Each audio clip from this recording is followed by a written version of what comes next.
Hello students, welcome again in by for you. और आज का जो हमारा लेक्चर है वो वर्टिकल जेल के बारे में।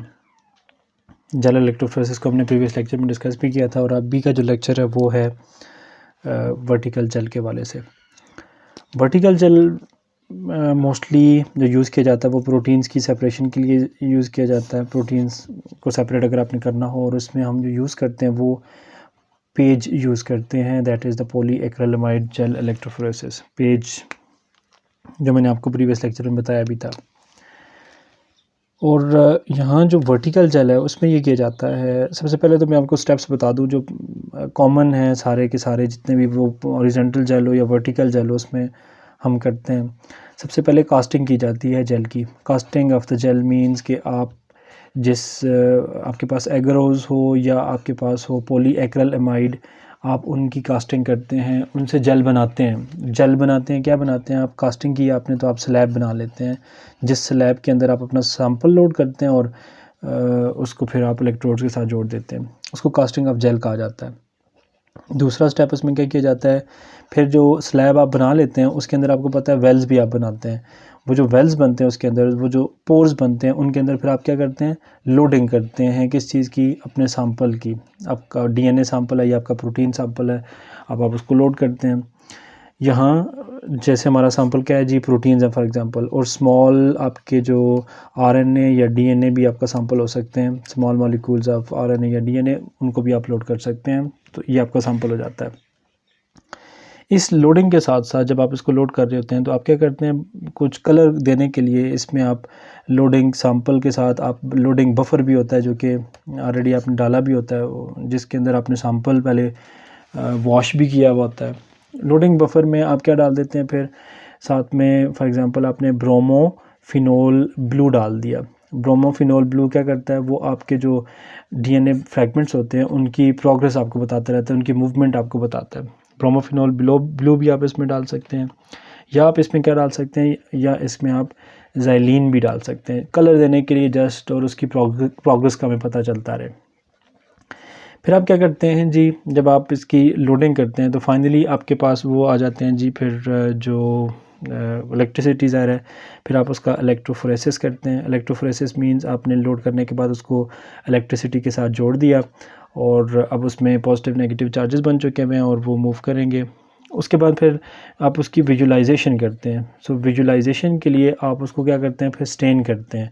विजुलाइजेशन के लिए स्टेन किस चीज़ के साथ आप करते हैं उसको, जो एथिडियम ब्रोमाइड होता है, एथिडियम ब्रोमाइड डीएनए के केस में आप इसको यूज़ करते हैं, क्योंकि ये एथिडियम ब्रोमाइड क्या करता है, ये डीएनए के जो मेजर ग्रूव्स होते हैं उन ग्रूव्स के अंदर जाके क्या करता है, उसके साथ इंटरकलेशन कर लेता है, उसके साथ जाके अटैच हो जाता है, और फिर जब आप उसको देखते हैं तो आपको वो फिर बैंड्स नज़र आते हैं, तो विजुलाइजेशन आप करते हैं।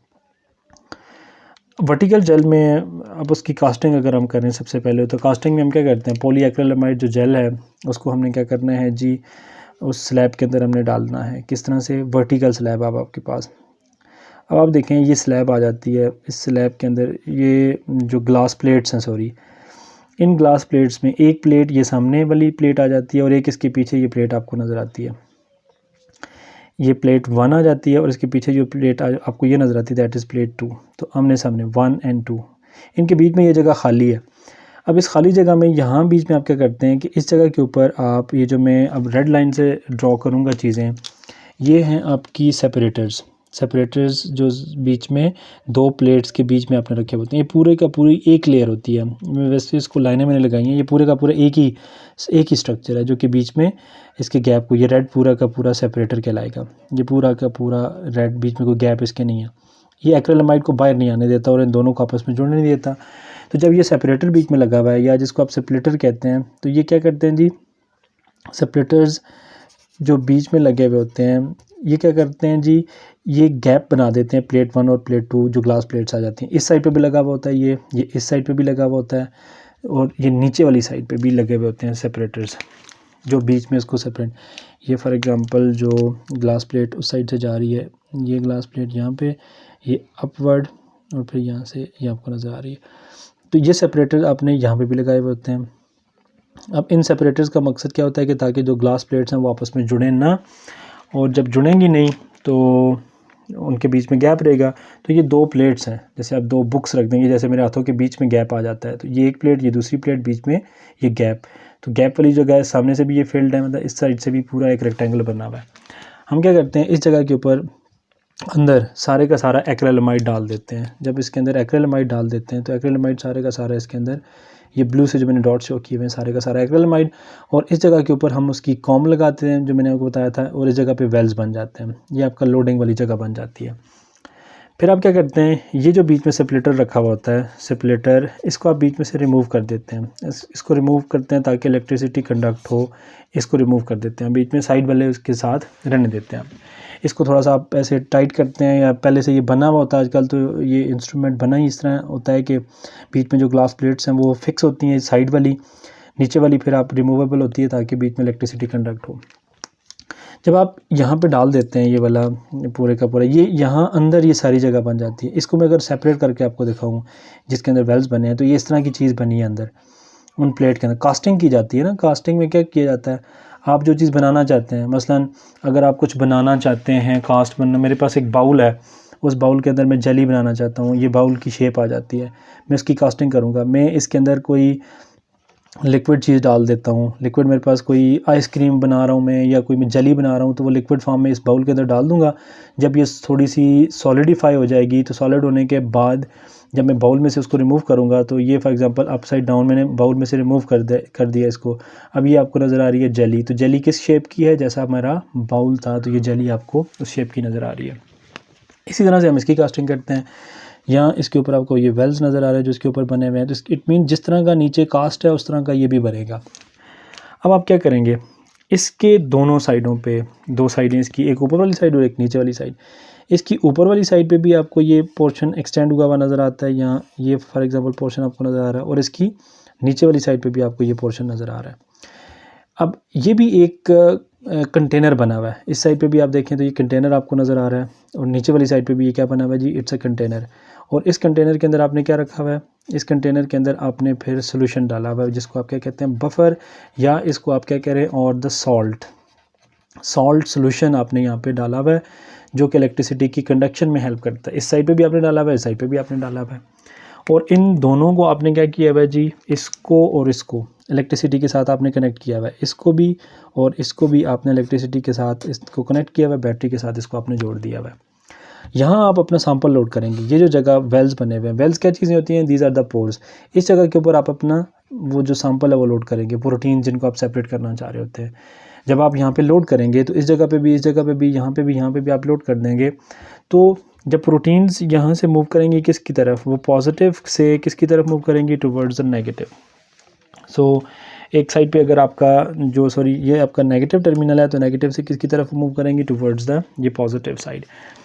अब प्रोटीन में ओवरऑल एक चार्ज करने के लिए हम बाज़ दफ़ा ये करते हैं, उसमें जो पॉलीएक्रिलेमाइड जेल होता है, अब प्रोटीन के ऊपर तो चार्जेस डिफरेंट हो सकते हैं, पॉजिटिव भी नेगेटिव भी। यहाँ हम अगर लोड करते हैं प्रोटीन्स को, प्रोटीन्स के ऊपर मिक्स चार्जेस हैं, किसी के ऊपर पॉजिटिव चार्ज है, किसी के ऊपर नेगेटिव चार्ज है, तो वो तो फिर पॉजिटिव की तरफ मूव नहीं करेगी। हम क्या करते हैं, ये जो सैंपल हमारा होता है, उस सैंपल मीन जो हमारी प्रोटीन्स हैं, उन प्रोटीन्स के ऊपर हम क्या करते हैं, इसके साथ SDS लगा देते हैं। SDS क्या होता है, सोडियम डोडिसाइल सल्फेट। सोडियम डोडिसाइल सल्फेट ये क्या करता है जी, सोडियम डोडिसाइल सल्फेट की वजह से प्रोटीन्स के ऊपर नेट नेगेटिव चार्ज आ जाता है। जब नेट नेगेटिव चार्ज आता है तो वो किसकी तरफ मूव करती है, फिर अपोजिट टर्मिनल की तरफ मूव करती है। तो इस तरह से प्रोटीन सारी की सारी सेपरेट हो जाता है मिक्सचर। अगर तो वो RNA या DNA है, तो RNA के ऊपर तो ऑलरेडी नेगेटिव चार्ज होता है, तो नेगेटिव से वो किसकी तरफ मूव करेंगे, वो पॉजिटिव की तरफ मूव करेंगे। जब ये मूव कर जाएंगे तो आपको क्या नज़र आएंगे, फिर ये बैंड्स की फॉर्म में नज़र आएंगे, DNA हो या RNA हो, ये आपको नज़र आएंगे प्रोटीन। सबसे जो छोटी साइज़ होगा, लेस साइज़ वाली, वो सबसे आगे होगी, और सबसे जो साइज़ बड़ा होगा वो सबसे पीछे होगी। तो साइज़ की बेसिस पे ये सेपरेशन हो रही है, प्लस चार्ज की बेसिस पे ये सेपरेशन हो रही है। तो आपने प्रोटीन के मिक्सचर को क्या कर दिया, यहाँ भी सेपरेट कर दिया। So again it's a separation technique, जिसमें हम क्या कर रहे हैं, चीज़ों को सेपरेट कर रहे होते हैं। whether it is vertical gel और it's the horizontal gel, दोनों में जो horizontal gel, दोनों में आप अगर टेक्निक देखें और प्रिंसिपल देखें, दोनों में क्या है, इट्स द सेम। और जहाँ हमारी जेल इलेक्ट्रोफोरेसिस की जो टेक्निक्स हैं ये ख़त्म हो जाती हैं। सेपरेशन होपफुली आपको समझ आ गया होगा कि किस तरह से हम इनमें सेपरेशन कर रहे होते हैं। अगर अभी तक आपने बायो4यू को सब्सक्राइब नहीं किया तो आप बायो4यू सब्सक्राइब कर लें और बेल आइकन्स को भी आप प्रेस कर लें साथ में नोटिफिकेशंस के लिए। और अगेन कमेंट सेक्शन में ज़रूर मुझे बताएं इसके बारे में कि इसमें जो चीज़ें आपको समझ नहीं आ रही, कोई क्वेश्चंस आपके क्वेरीज़ हैं, वो भी आप कमेंट सेक्शन में मुझे बता सकते हैं। नेक्स्ट एक और टेक्निक है जो कि स्पेक्ट्रोफोटोमेट्री की, उसमें दोबारा आपसे मुलाकात होती है। तब तक के लिए अल्लाह हाफ़िज़।